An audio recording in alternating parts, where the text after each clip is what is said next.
Здравейте!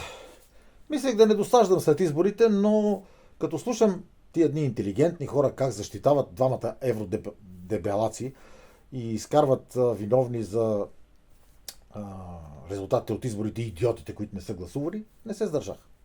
Вижте, ние сме малка държава, но не сме уникални. Всичко, което се случва у нас е отражение на това, което се случва по света.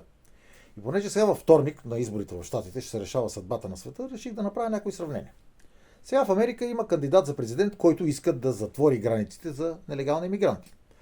Искат да намали цената на енергията и оттам инфлацията. Иска да забрани на мъже спортисти да влизат в женските съблекални.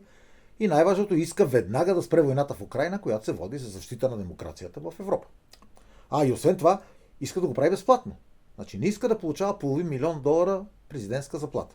Срещу него една жена, която е предопределена да спечели. Защото в Америка демократите са повече от републиканците, а и парите, които тя изхарчи за предизборна кампания, са много повече от тия на републиканците. Освен това и медиите са на нейна страна. Тази жена, казва се Камала Харис, обаче говори леко несвързано, хили се без причина, не дава интервюта на живо, когато говори пред аудитория има слушалки в ушите. Това са все качества, които не са много подходящи за президент на най-голямата сила в света. За нея Мел Гибсън казва, че имала коефициент на интелигентност като на стълб за ограда. Робърт Де Ниро, друг известен американски актьор, казва, че тя е по-подходяща за президент от Доналд Тръмп, който бил престъпник. Докато в семейството на президента Джо Байден нямало било престъпници. Не знам как го казва при положение, че сина му Хънтър Байден наскоро беше осъден за доста сериозни престъпления. Докато всички скалъпени обвинения срещу Тръмп едно по едно падат на последна инстанция. Така че, може би, има някаква надежда за демокрацията и за света. Да изчакаме вторник. Шефе, ти си една мекамара. Той целият свят стои на пауза и чака какъв вятър ще задуха след изборите в Щатите във вторник. Никой не взима решения, никой не прави изявления. Разбира се, изключение правят Русия и Китай, защото те знаят, че какъвто и президент да дойде, той няма много да ги заобича.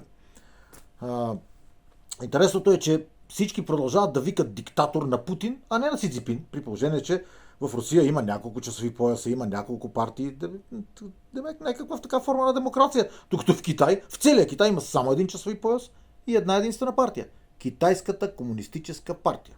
И в Конституцията е описано, че друга партия не може да има. Това ако не е диктатура. И въпреки това през последните 40 години те не са започнали нито една война, за разлика от американците. Имат само една военна база извън Китай в Джибути, а американците имат 730, всичките разположени около Китай и Иран повечето.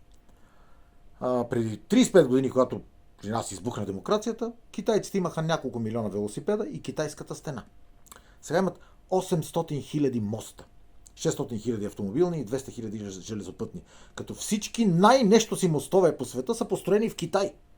Значи имат над 56 000 км високоскоростни ЖП линии, т.е. над 260 км в час нагоре се движи влака. За сведение, руснаците имат една Москва-Петербург, а англичаните и американците нямат и толкова. Китайците имат собствена космическа станция. Направили са компютър, който е 10 000 пъти, не 10 000 пъти по-бърз от най-бързия американски компютър. Количеството на гениалните деца в Китай е по-голямо от количеството на всички деца в Щатите. Но да спрем със сравненията, да изчакаме вторник.